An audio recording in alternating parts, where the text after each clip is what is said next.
हां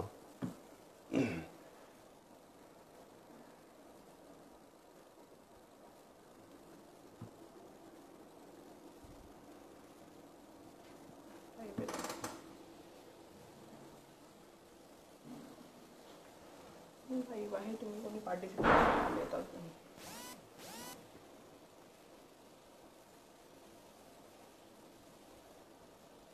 थांबा येतील आता.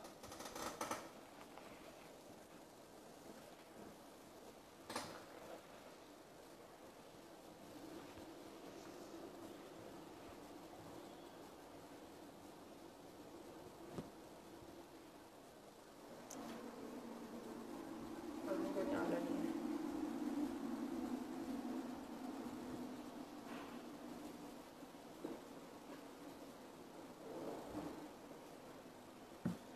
एखादी कमेंट येईल ना तेव्हा चालू करा. बघ बेटा. म्हणजे अरे पार्टिसिपंट नाही आले अजून, 0 लोक आहेत. येतील हळूहळू. मग त्याच्या येतील तेव्हा बोलणं चालू करून ते स्वतः येतील ना. स्वतः येतील ते इकडं असं लिहून येईल. हे यांनी जॉईन केलेलं आहे तर कोणी एकनी पण जॉईन केलं तर बोलणं चालू करून. ठीक आहे. कॉल करून विचारून घ्या. हां आलं बेटा त्यांचं.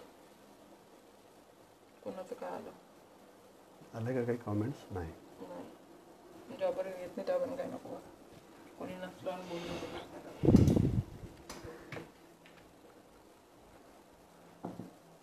याच्यामध्ये रेणके कमिशनची PPT बेटा काढा बरं. याच्यात आहे नेटवरच आहे. PPT रेणके त्याच्या मेलवरच आहे.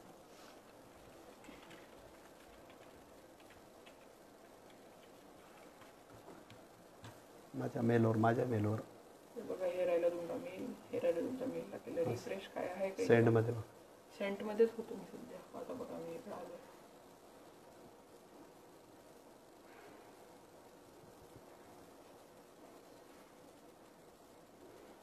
नाही आहे तू टाकता का रे? ते का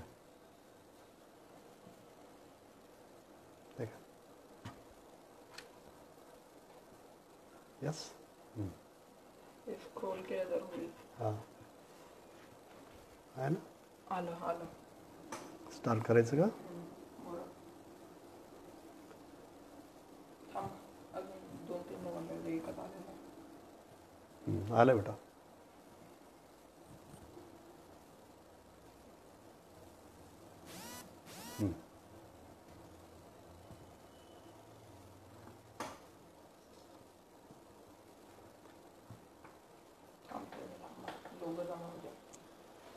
नमस्कार. मी डॉक्टर अशोक पवार, माजी संचालक वसंतराव नाईक संशोधन व प्रशिक्षण केंद्र, डॉक्टर बाबासाहेब आंबेडकर मराठवाडा विद्यापीठ औरंगाबाद. आज विमुक्त दिन आहे. विमुक्त जाती भटक्या जमातीचा स्वातंत्र्य दिन. सर्वप्रथम मी डॉक्टर बाबासाहेब आंबेडकर, वसंतराव नाईक यांना अभिवादन करून खऱ्या अर्थानं मी मुख्य विषयाकडे मी वळण्याचा प्रयत्न करतो. मित्रहो, या विमुक्त दिनानिमित्त या कार्यक्रमाचे आयोजक सुकेशनी पंचशील, प्रगती पंचशील आणि भरत खंदारे यांना सर्वप्रथम मी धन्यवाद व्यक्त करून आजच्या विमुक्त दिनानिमित्त मी माझी भूमिका आज मांडण्याचा प्रयत्न करतो. आपल्याला कल्पना असेल की देशाला 15 ऑगस्ट 1947ला स्वातंत्र्य मिळालं आणि तुम्हाला याची कल्पना असेल की 26 जानेवारी 1950ला डॉक्टर बाबासाहेब आंबेडकर यांनी मोठ्या परिश्रमानं तयार केलेलं जगातलं सर्वात मोठं संविधान आम्हाला प्रामुख्याने बहाल करण्यात आलं आणि त्याची अंमलबजावणी देखील सुरू झाली. आणि तुम्हाला याही बाबीची कल्पना असेल की 1947ला देशाला स्वातंत्र्य मिळालं, परंतु या देशामध्ये विमुक्त जाती भटक्या जमातींना 1952 पर्यंत स्वातंत्र्य मिळालं नाही. याचं काय कारण असेल? तर देशाला स्वातंत्र्य मिळाल्यानंतर विमुक्त जाती भटक्या जमाती ह्या 1871च्या गुन्हेगारी कायद्यामध्ये ह्या बंदिस्त होत्या. त्यांना स्थानबद्ध करण्यात आलेलं होतं. त्यांना सेटलमेंटमध्ये प्रामुख्यानं छावण्यामध्ये, त्या छळ छावण्यांमध्ये प्रामुख्यानं बंदिस्त करण्यात आलेलं होतं. तर खऱ्या अर्थानं आम्हाला विमुक्त दिन हा साजरा करत असताना आम्हाला ह्या बाबीचं देखील भान या ठिकाणी की सॉरी फॉर इंटरप्रेशन. तर या ठिकाणी आम्ही या गोष्टीचं म्हणजे भान आम्ही ठेवायला पाहिजे किंवा जाण आम्ही ठेवायला पाहिजे की स्वतंत्र भारतामध्ये देखील विमुक्त जाती भटक्या जमाती ह्या पारतंत्र्याचं जीवन जगत होत्या. तुम्हाला कल्पना असेल की देशाला स्वातंत्र्य मिळाल्यानंतर या जमाती बंदिस्त अवस्थेमध्ये का जीवन कंठित होत्या, किंवा ह्या जमाती मुक्त का नव्हत्या, किंवा स्वातंत्र्यानंतर देखील त्या आजतागायत मुक्त आहेत का, या विषय हाच दृष्टिकोनातून आज चर्चेचा हाच त्याची प्रासंगिकता आहे असं मला वाटतं. कारण देशाला स्वातंत्र्य मिळून आम्ही 7 दशकं ही प्रामुख्याने पूर्ण केलेली आहेत. आणि एवढं असताना देखील विमुक्त जाती भटक्या जमाती ह्या पारतंत्र्याचं जीवन जगतात. त्यांची आर्थिक परिस्थिती असेल, त्यांची सामाजिक परिस्थिती असेल, त्यांचं राजकीय प्रतिनिधित्व असेल, त्यांचा राहणीमानाचा दर्जा असेल, त्यांच्याकडे पाहण्याचा दृष्टिकोन असेल, हा आजतागायत देखील बदललेला नाही. तर हा दृष्टिकोन का निर्माण केला? केवळ विमुक्त जाती भटक्या जमाती हा प्रामुख्यानं मुळातून अशा पद्धतीचं यांची जीवनपद्धती होती का? तर हा देखील आपण इतिहास लक्षात घेणं गरजेचं ठरतं. कारण विमुक्त जाती भटक्या जमाती ह्या जगातील प्राचीनतम अशा इंडस व्हॅली, मोइंजोदरो, हरप्पा आणि आता राखीगढी या संस्कृतीच्या ओरिजिनल ट्राईब्स होत्या आणि त्यांचा एक स्वर्णिम इतिहास असा होता. असं देखील आता अलीकडच्या काळामध्ये हे सगळं उघड झालेलं आहे. आता हळूहळू ते त्यांचा स्वर्णिम इतिहास आता जगापुढे येऊ लागलेला आहे. आणि म्हणून ही बाब आपण लक्षात घेतली पाहिजे की विमुक्त जाती भटक्या जमाती या देशाच्या, या किंबहुना जगाच्या ह्या आदिम ओरिजिनल ह्या ट्राईब्स होत्या. आणि असं असताना देखील या जमातींना अत्यंत लाजिरवाणं जीवन जगण्याची पाळी किंवा वेळ ही का आली याचा मुळातून विचार करण्याची आज खऱ्या अर्थानं गरज आहे. आणि म्हणूनच खऱ्या अर्थानं आम्ही 31 ऑगस्ट 1952 पासून विमुक्त दिन हा काय करत असतो, आम्ही साजरा करत असतो. मुख्यतः आजच्या विषयाची प्रासंगिकता जर आपण लक्षात घेतली तर विमुक्त जाती भटक्या जमातीसाठी डॉक्टर बाबासाहेब आंबेडकरांनी काय केला किंवा काय केलं, किंवा इतर मागासवर्गीयांसाठी डॉक्टर बाबासाहेब आंबेडकरांनी काय केलं, हा देखील मुख्यतः काही लोकांच्या चर्चेचा विषय असतो. परंतु आम्ही अध्ययन केल्यानंतर किंवा अभ्यास केल्यानंतर आम्हाला ही गोष्ट लक्षात येते की एक संवाद या ठिकाणी सांगणं मला फार महत्त्वाचं वाटतं की डॉक्टर बाबासाहेब आंबेडकर यांची विमुक्त जाती भटक्या जमाती आणि इतर मागासवर्गाच्या संदर्भातली भूमिका काय होती. तर मुळामध्ये एक संवाद मी तुमच्यासमोर ठेवणार आहे आणि तो संवाद आहे स्वतंत्र भारताचे पंतप्रधान पंडित जवाहरलाल नेहरू आणि संविधान निर्माते डॉक्टर बाबासाहेब आंबेडकर यांच्या दरम्यान. कारण रेणके कमिशन वस्तुस्थितीने विपर्यास ह्या विमुक्तनामा या ग्रंथामध्ये मी प्रामुख्यानं पहिल्याच पॅरेग्राफमध्ये 2008-9ला ह्या ग्रंथाचं ज्यावेळेस निर्माण केलं त्याच्यामध्ये पहिल्याच पॅरेग्राफमध्ये ही बाब मी कोट केलेली आहे. पंडित जवाहरलाल नेहरू डॉक्टर बाबासाहेब आंबेडकरांना सांगतात की बाबासाहेब हमारा देश आज़ाद हो गया. त्यावेळेस डॉक्टर बाबासाहेब आंबेडकर पंडित जवाहरलाल नेहरूंना संबोधित करून सांगतात कि पंडित जी हमारा देश ये आज़ाद हो गया, स्वतंत्र हो गया, प्रजातंत्र आ गया, ये आधा अधूरा सत्य है. त्यावेळेस पंडित जवाहरलाल नेहरू बाबासाहेबांना विचारतात की पुरा सत्य क्या आहे.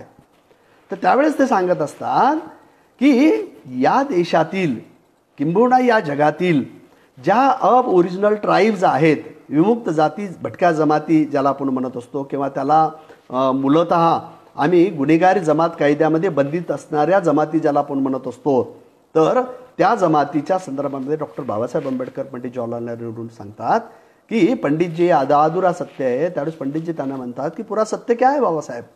त्यावेळेस त्यांनी सांगितलं की क्रिमिनल ट्राइब्स एक्ट में ब्रिटिशों ने बंदिश की इस देश की, इस विश्व की अबोरिजिनल ट्राइब्स, ये घुमंतू जनजातियाँ आज भी परतंत्रता का जीवन जी रही है.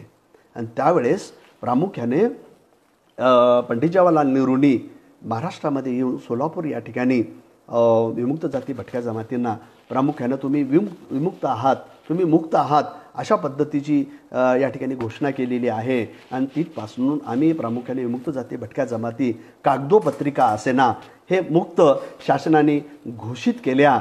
परंतु तुम्हाला माहीत असेल की ब्रिटिशांनी या जमातींना गुन्हेगार जमाती कायद्यामध्ये का बंदिस्त केलेलं होतं, त्या बंदिस्त करण्यामागची त्याची काय कारणं होती आणि त्याचा एकंदरीत आयोग, समित्या आणि एकंदरीत त्यांची परिस्थिती या संदर्भामध्ये आपण 3 टप्प्यामध्ये या व्याख्यानामध्ये आपण प्रामुख्याने चर्चा करणार आहोत, संवाद करणार आहोत.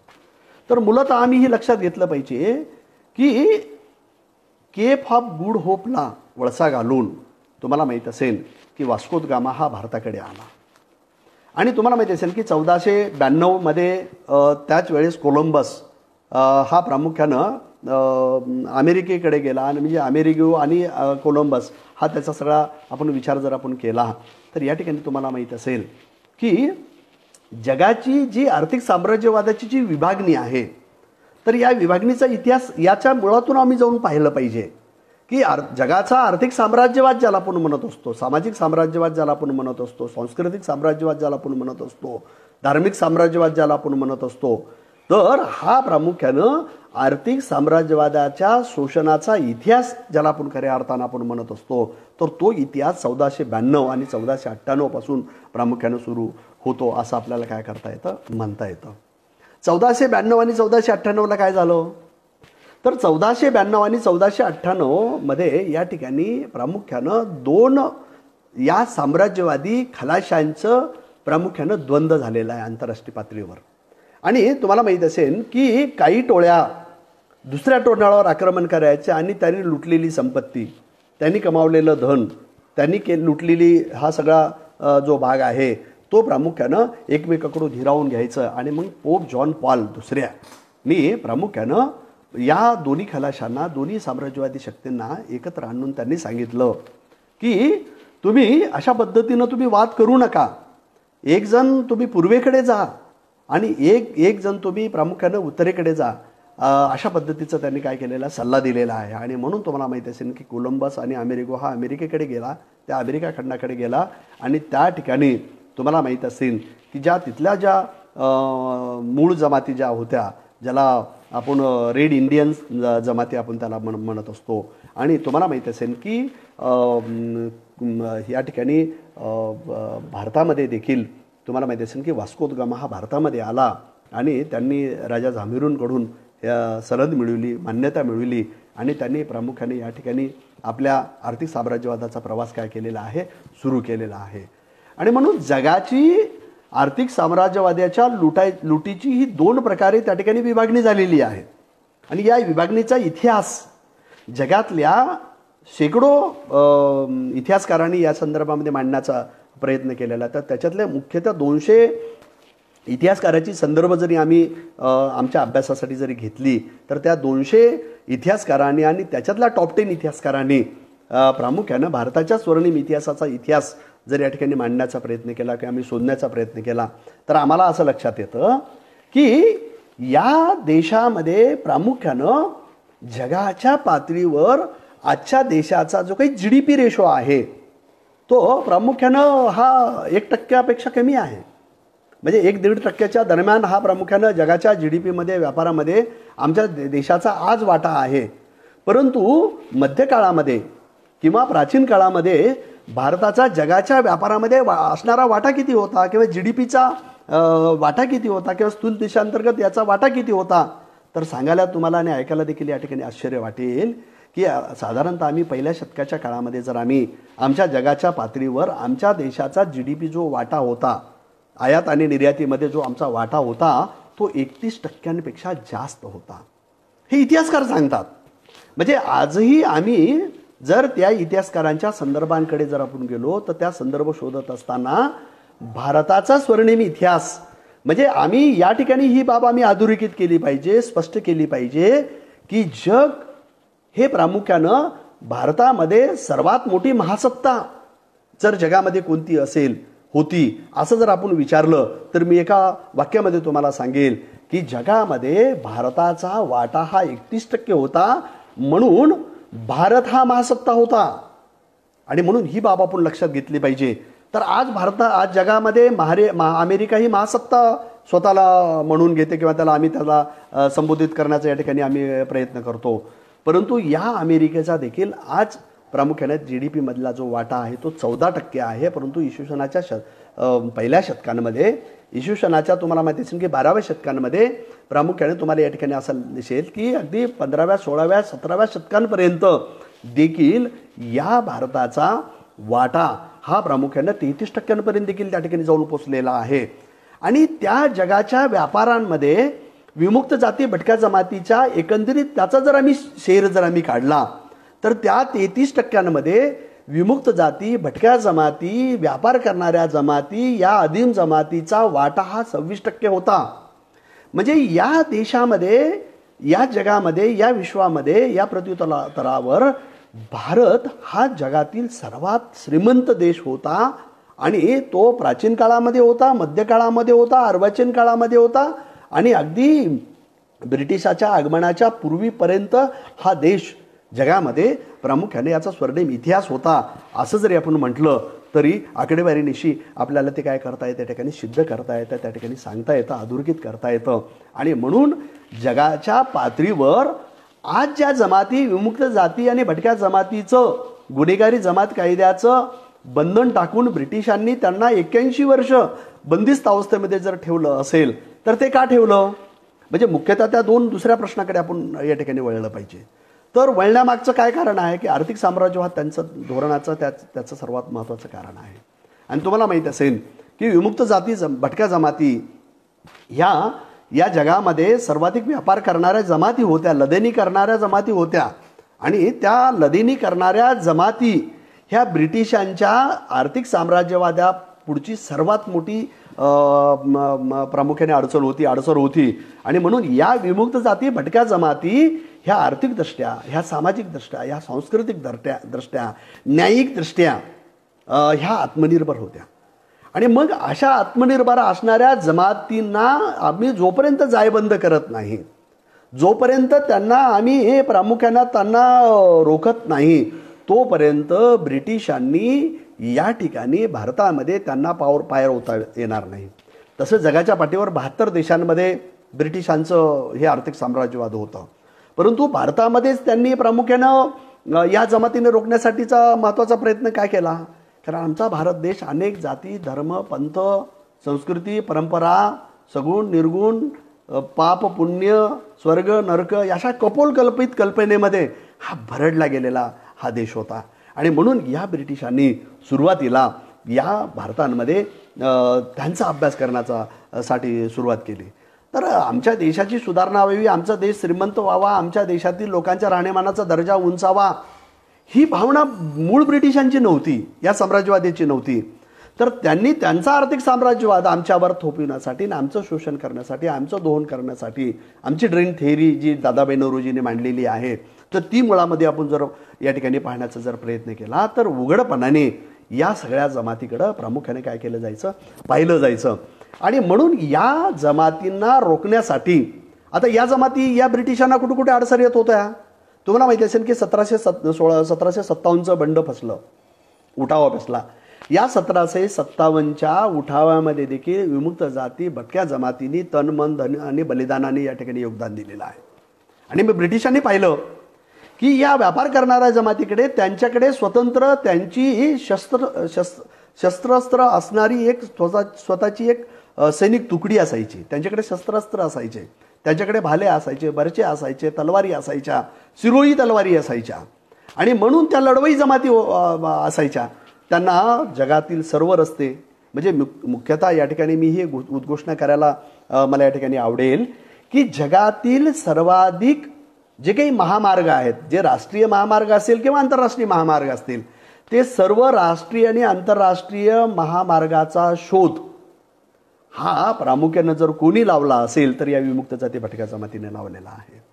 या जगातील सर्व वास्तू निर्माणाचं जर गोड गुपित किंवा त्याचं ज्ञान, त्यांचं तंत्रज्ञान, त्यांची इंजिनिअरिंग, त्यांची अभियंतागिरी जर ही कोणी केली असेल तर आमच्या देशातील लोकांनी केलेली, या विमुक्त जाती भटक्या जमातीच्या लोकांनी केलेली असेल। मग तो गाडी लोहार असेल, तो प्रामुख्यानं वडार असेल, तो घिसिडी असेल, तो बंजारा असेल, अशा भाषेपारधी असेल, अशा कितीतरी ज्या विमुक्त जाती भटक्या जमाती आहेत, या विमुक्त जाती भटक्या जमातींनी प्रामुख्यानं ह्या मोठमोठ्या ज्या रियासती उभ्या केलेल्या आहेत, मोठमोठे किल्ले जे उभे केलेले आहेत, म्हणजे जगातील सगळ्यात मोठा किल्ला ज्याला आपण लोहगडचा किल्ला आपण ज्याला आपण म्हणत असतो, तर त्या लोहगडच्या किल्ल्याचं निर्माण जर कोणी केलं असेल तर तुम्हाला माहिती असेल की गुरु नानक देवजींच्या नंतर जी गुरु परंपरा, जे 10 गुरु झाले, त्या 10 गुरुच्या गुरु परंपरेमध्ये बंदासिंग बहादूर असेल, लक्कीशाह बंजारा असेल, बल्लूराय बिंजरावत असेल, म्हणजे या सर्व विमुक्त जाती भटक्या जमातीतील लोकांनी प्रामुख्याने ही मोठमोठे किल्ले यांचं निर्माण केलेलं आहे। आणि म्हणून या किल्ल्यांचं निर्माण असेल, वास्तूचं निर्माण असेल, रस्त्यांचं निर्माण असेल, याच्या मागे तन मन धन आणि बलिदानाने आणि ज्ञानाने संपन्न असणारा हा समाज, हा विमुक्त भटक्या जमाती समाज होता, असं जरी आपण म्हणालो तरी फारसं वावगं या ठिकाणी ठरणार नाही असं मला या ठिकाणी वाटतं। मुख्यतः तुम्हाला माहिती असेल की 1757 असेल किंवा 1857च्या युद्धामध्ये, स्वातंत्र्य युद्धामध्ये देखील विमुक्त जाती भटक्या जमातीचा फार मोठा प्रामुख्याने सहयोग होता, सहभाग होता, असं आपल्याला या ठिकाणी आता अलीकडच्या काळामध्ये ते लक्षात आलेलं आहे। अगदी आम्ही साताऱ्यांचे शिलालेख जरी पाहिले किंवा हुतात्म्यांचे जर ते तुम्ही स्मारक जर पाहिले, त्या हुतात्म्यांच्या स्मारकांवर खाली अधोरेखित केलेली नावं याची जर आम्ही यादी काढली तर त्या यादीमध्ये 90 ते 95% नावं ही विमुक्त जाती भटक्या जमातींशी संबंधित या ठिकाणी आपल्याला काय दिसतात, या ठिकाणी दिसून येतात। आणि म्हणून विमुक्त जाती भटक्या जमाती ब्रिटिशांच्या आर्थिक साम्राज्यवादापुढचा सगळ्यात मोठा जर अडसर असेल, अडचणी निर्माण जर करणारा असतील, तर अशा जमातींना आम्ही रोखलं पाहिजे। आणि म्हणून तुम्हाला याही ठिकाणी मी सांगायला मला या ठिकाणी आवडेल की 1857चं उठाव, स्वातंत्र्य समर, विमुक्त जाती भटक्या जमातीने तनमन धन आणि बलिदानाने या ठिकाणी काय केलेलं आहे, त्याला काय केलेलं आहे, त्याला सजविण्याचा प्रयत्न या ठिकाणी केलेला आहे। कारण मी 1857च्या राष्ट्रीय उठावाच्या संदर्भामध्ये जो राष्ट्रीय उठाव करण्यासाठी अलीकडच्या काळामध्ये जो अभ्यास झालेला आहे, तर त्याला एकंदरीत 360 कोटी रुपये एवढा खर्च आलेला होता। म्हणजे ब्रिटिशांना या देशातून विमुक्त जाती भटक्या जमातींनी आपल्या तलवारी, ढाली आणि हे सगळं तन्मन धन लावून 360 कोटीमध्ये विमुक्त जाती भटक्या जमातीच्या सर्व लोकांनी, या जमातींनी प्रामुख्याने बहुतांशी संपत्ती, आपल्याकडे असणारं सोनं असेल, आपल्याकडे असलेलं ज्ञान असेल, हे लावून 1857चं युद्ध हे जिंकलेलं होतं। आणि जिंकलं होतं आणि ब्रिटिशांना या ठिकाणी त्यांनी खदेडून लावलेलं होतं। परंतु नंतर ब्रिटिश पार्लमेंटमध्ये झालेल्या चर्चेचा संदर्भ मला तुम्हाला द्यायला ठिकाणी आवडेल। आणि या ठिकाणी या ठिकाणी ब्रिटनमध्ये परत गेल्यानंतर संसदेमध्ये चर्चा होती की आता आपण 1857चं युद्ध तर आम्ही हरलेलं आहोत, आता हरलेलं युद्ध हे कशा पद्धतीने जिंकायचं। तर तुम्हाला माहिती असेल की 1857चं युद्ध हे प्रामुख्यानं त्या काळच्या त्या राजांना, आणि तुम्हाला माहिती असेल की त्या काळामध्ये जी आमची वेगवेगळी संस्थानं होती, तर अनेक संस्थानं ही ब्रिटिशांना मिळाली। आणि मग ब्रिटिशांनी त्या संसदेमध्ये चर्चा केली आणि त्यांनी सांगितलेलं आहे की या देशामध्ये आपल्याला परत जर कब्जा मिळवायचा असेल तर आपल्याला कशा पद्धतीने मिळवता येईल। त्या संसदेमध्ये त्या इथल्या अभ्यासकांनी, संशोधकांनी केलेला जो अभ्यास आहे, मग तो जॉन ब्रिग्स असेल किंवा वेगवेगळ्या मॅकॉले असेल किंवा अशा सर्वांच्या ज्ञानाचा, अभ्यासाचा, त्यांनी गियर्सनी केलेल्या जातीचा अभ्यास असेल, त्यांच्या भाषेचा अभ्यास असेल, ह्या सगळ्याचा अभ्यास केल्यानंतर त्यांनी या निष्कर्षाला आले की या देशातील जे 500-550 जी संस्थानं होती, त्या संस्थानातील बहुतांशी संस्थानं ही ब्रिटिशाला फितूर झाली आणि ब्रिटिशांना प्रामुख्याने या संस्थानिकांना प्रामुख्यानं आमिष देऊन त्या संस्थानिकांना आपलंसं करून घेतलं आणि आम्ही जिंकलेली लढाई देखील आम्ही नंतरच्या काळामध्ये काय केलेली आहे, हारलेली आहे. हा देखील त्याच्यामध्ये इतिहास आपल्याला काय करता येतो, पाहता येतो. परंतु मुख्यतः ब्रिटिशांनी पाहिलं की 1857चं युद्ध आम्ही हारलेलो होतो. तर कशामुळे हारलो होतो, तर त्या विमुक्त जाती भटक्या जमातीच्या लढवय्य वृत्तीमुळं, शूरतेमुळं, बलिदानमुळं, त्यागांमुळं, प्रामुख्याने त्यांनी तनमन धनाने आणि बलिदानाने केलेल्या गुंतवणुकीमुळं प्रामुख्याने आपण हे काय केलेलं होतं, युद्ध आम्ही काय केलेलं होतं, हारलेलं होतं. आणि म्हणून हे हारलेले युद्ध आम्ही संस्थानिकांच्या माध्यमातून परत त्यांनी ते जिंकलेलं आहे. आणि जिंकल्यानंतर त्यांनी पहिला या विमुक्त जाती भटक्या जमातीचा काटा काढण्यासाठी त्यांनी प्रामुख्याने काय केलेलं आहे, ब्रिटिशांनी राणीचा जाहीरनामा या ठिकाणी प्रामुख्याने हे केलेलं. आता राणीच्या जाहीरनाम्यामध्ये दिलेलं जे आमिष आहे की त्याच्यामध्ये त्यांनी राणीच्या जाहीरनाम्यामध्ये 1858 त्यांनी सांगितलेलं आहे की या देशामधल्या ज्या विमुक्त जाती भटक्या जमाती आहेत किंवा या देशातील जे काही वेगवेगळ्या जाती जमाती जे धर्म जे आहेत तर त्यांना त्यांच्या पद्धतीनं जीवन जगण्याचं स्वातंत्र्य या ठिकाणी दिलं जाईल, अशा पद्धतीचं अभिवचन देण्यात आलं. परंतु अशा पद्धतीनं अभिवचन दिल्यानंतर देखील दुसऱ्या बाजूला त्यांनी वेगवेगळे जाचक कायदे या ठिकाणी निर्माण केलेले आहेत. मग जंगल कायदे निर्माण केलेले आहेत, पशुच्या संदर्भातले कायदे या ठिकाणी निर्माण केलेले आहेत. त्याच्यानंतर तुम्हाला माहिती असेल की जमीन संपादनाच्या संदर्भामधले त्यांनी या ठिकाणी कायदे केलेले आहेत. त्यांनी उत्पन्न कराच्या संदर्भामध्ये या ठिकाणी कायदे केलेले आहेत. जकातीच्या संदर्भामध्ये त्यांनी या ठिकाणी कायदे केलेले आहेत. आणि अशा प्रकारे शेकडो प्रकारची कायदे करून त्यांनी विमुक्त जाती भटक्या जमातीचं जीवन जे आहे ते त्या ठिकाणी काय केलेलं आहे, त्यांना जायबंद करण्याचा काय केलेला या ठिकाणी प्रयत्न केलेला आहे. आणि म्हणून अशा विमुक्त जाती भटक्या जमातीच्या संदर्भामध्ये प्रामुख्याने रोखण्याचं काम या ब्रिटिशांनी वेगवेगळे कायदे करून काय केलेलं आहे, या ठिकाणी केलेलं आहे. आणि त्यामुळं त्यांचं ज्या जंगलावर किंवा वन पशु आणि त्या वन्य प्राणी आणि यांच्यावर त्यांचं जे काही कंदमुळं आणि फळं यांच्यावरचं जीवन जगण्याचं जे काही त्यांची जी उपजीविकेचं जे साधन होतं, म्हणजे भटकंतीचे जीवन जगण्याचं जे त्यांचं जे काही एकंदरीत हे होतं तेच मुळावर त्याच्यावर काय करण्यात आला, घाव घालण्यात आला. म्हणजे व्यापार करणारे ह्या ज्या जमाती होत्या ट्रेडिंगमध्ये किंवा वाहतुकीच्या क्षेत्रामध्ये, ह्या ज्या लदेनीच्या क्षेत्रामध्ये ज्या जमाती त्या ठिकाणी होत्या तर त्या जमातींना प्रामुख्यानं काय केलेलं आहे, त्यांनी रोखण्याचा काय केलेला आहे, प्रयत्न केलेला आहे. आणि तुम्हाला माहीत असेल की नंतरच्या काळामध्ये या जमातींना रोखण्यासाठी त्यांनी 1860मध्ये उत्पन्नाचा कर कायदा त्या ठिकाणी आणला, इन्कम टॅक्स ॲक्ट त्यांनी आणलेला आहे. त्याच्यानंतर तुम्हाला माहिती असेल की या जमातींना रोखण्यासाठी त्या सगळ्या जाती जमातीचा त्यांनी या ठिकाणी अभ्यास केलेला आहे. त्याची जातीची उतरंड यांनी अभ्यासण्याचा प्रयत्न केलेला आहे. त्याच्यातली आंतरद्वंद्व त्यांनी या ठिकाणी तपासण्याचा प्रयत्न केलेला आहे.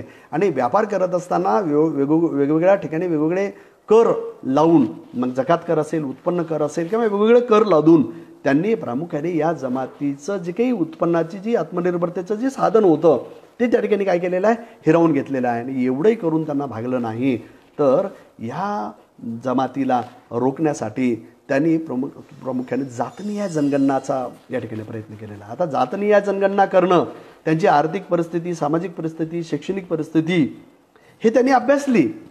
हे एकीकडे आपण जरी म्हणत असलो तर दुसरीकडे त्यांचा जातनीय जनगणना करण्यामागचा जो उद्देश होता, म्हणजे 1965 पासूनच ती प्रक्रिया सुरू केलेली होती. म्हणजे 1865 पासूनच ती प्रक्रिया त्यांनी सुरू केलेली होती. आणि 1865 पासून 1872 पर्यंत, आणि 1872ला त्यांनी व्यापक स्वरूपामध्ये जातनीय जनगणना या ठिकाणी करण्याचा प्रयत्न केला. जातनीय जनगणना करण्यामागचा त्यांचा जो विषय होता त्याच्यातून अभ्यास करायचं आणि आपलं आर्थिक साम्राज्यवाद या ठिकाणी भारतामध्ये अधिक घट्ट करण्याचा त्यांचा तो षड्यंत्राचा, कॉन्स्पिरन्सीचा, इंटरनॅशनल कॉन्स्पिरन्सीचा हा त्यांचा काय होता, भाग होता. आणि म्हणून वेगवेगळ्या या जमातींना जातीय जनगणना करून त्यांची जातीच्या सगळ्या उतरंडी त्यांनी काय केलेल्या आहेत, तपासलेल्या आहेत, अभ्यासलेल्या आहेत. आणि म्हणून त्यांनी प्रामुख्यानं काय केलेलं आहे, जातीय जनगणना या ठिकाणी केलेली आहे. आणि जातीय जनगणना केल्यानंतर एकंदरीत या देशामध्ये किती जाती आहेत हे त्यांनी काय केलेलं आहे, तपासण्याचा प्रयत्न केलेला. तर त्याच्यामध्ये त्यांनी 2000पेक्षा जास्त जमाती असल्याचं त्यांनी पाहिलेलं. सुरुवातीच्या पाहण्यामध्ये त्यांना 1300पेक्षा जास्त जमाती असल्याचं या ठिकाणी दिसलेलं आहे. आणि तुम्हाला माहीत असेल की पुढे चालून 1931 पर्यंत त्यांनी जी जातनिहाय जनगणना जी केलेली आहे, तर ती 3000पेक्षा जास्त ह्या जाती या भारतामध्ये जर असतील, तर त्या माध्यमातून ज्या जातीपातीच्या उतरंडीच्या माध्यमातून जाऊन आम्हाला आर्थिक साम्राज्यवाद हा प्रामुख्याने काय करता येतो, आपल्याला घट्ट करता येतो, हे त्यांनी काय केलेलं आहे, पाहण्याचा या ठिकाणी प्रयत्न केलेला आहे. आणि त्यासाठी त्यांनी 1871चा गुन्हेगारी कायदा या ठिकाणी आणला. म्हणजे 1872ला त्यांनी जातनिहाय जनगणना केली, म्हणजे जनगणनेला सुरुवात केली, राष्ट्रीय जनगणनेला या ठिकाणी सुरुवात केलेली आहे. आणि 1872ला त्यांनी कायदा या ठिकाणी ज्यावेळेस त्यांनी आणलेला आहे, तर त्या गुन्हेगारी जमात कायद्यांमध्ये सुरुवातीला त्यांनी 198 जाती या ठिकाणी त्यांनी काय केलेल्या आहेत, बंदिस्त केलेल्या आहेत. नंतर 313 जमाती, भटक्या जमातीच्या त्यांनी काय केलेल्या आहेत, बंदिस्त केलेल्या आहेत. आणि म्हणून या ठिकाणी एका गावापासून दुसऱ्या गावामध्ये त्यांना व्यापारासाठी जाण्यासाठी किंवा मार्गक्रमण करण्यासाठी या जमातींना प्रामुख्यानं रोखण्यात आलं, त्यांना बंदिस्त करण्यात आला.